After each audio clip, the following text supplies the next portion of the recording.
Praise the lord. దేవుని నామమునకు మహిమ కలుగును గాక. ఈరోజు దేవుని వాగ్దానము, నీ యందు భయభక్తులు గలవారి నిమిత్తము నీవు దాచి ఉంచిన మేలు ఎంతో గొప్పది. నరుల ఎదుట నిన్ను ఆశ్రయించు వారి నిమిత్తము నీవు సిద్ధపరిచిన మేలు ఎంతో గొప్పది. కీర్తనల గ్రంథము 31వ అధ్యాయము 19వ వాక్యము.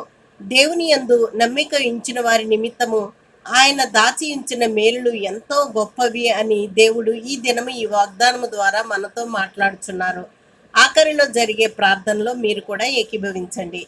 దైవ భయము మరియు దేవుని యందు విశ్వాసం, ఈ రెండు కూడా క్రైస్తవ కుటుంబ జీవితంలో ఎంతో ప్రాధాన్యమైనవి.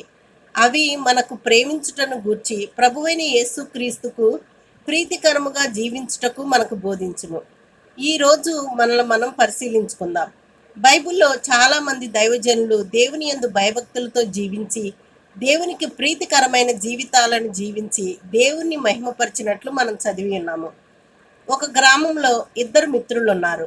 ఒకరేమో దేవుణ్ణి ప్రేమించి ఆయనకు భయపడేవాడు, దేవుని యందు అంచెలంచెల విశ్వాసం కలిగిన వ్యక్తి.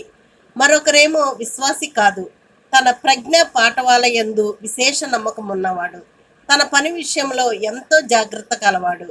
దేవునికి భయపడే మిత్రుడు ఉదయాన్నే లేచి బైబిల్ చదువుకొని ప్రార్థించుకొని తన పనులను కొనసాగించేవాడు. ఇందువలన ప్రతిరోజు అతని పనులలో సమాధానము మరియు దైవిక జ్ఞానము కనిపించేది. కనుక తన పనుల్లో విజయం వెనుక విజయం సాధించాడు. రెండవ వ్యక్తి తన సొంత జ్ఞానాన్ని నమ్ముకున్నందున పనుల్లో అపజయాలను ఎదుర్కొనేవాడు. క్రమంగా అతని జీవితంలో జయం అనేది ఎరుగనివాడై అశాంతితో నిండిపోయి అతని జీవితంలో నిత్య సమాధానమును మరియు దేవుడి చేయి మేలులను కోల్పోయినాడు.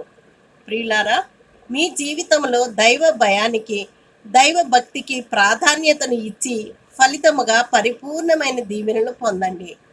ప్రార్థన. ప్రేమగల మా ప్రియ పరలోకపు తండ్రి, సకల ఆశీర్వాదాలకు కారణభూతుడు అయిన మా ప్రియ ప్రభువ, మా జీవితంలోని తప్పిదములన్నిటినీ తొలగించుము. నీ యందు భయభక్తులతో ప్రతి పని నిర్వహించుటకు మాకు నేర్పించుము.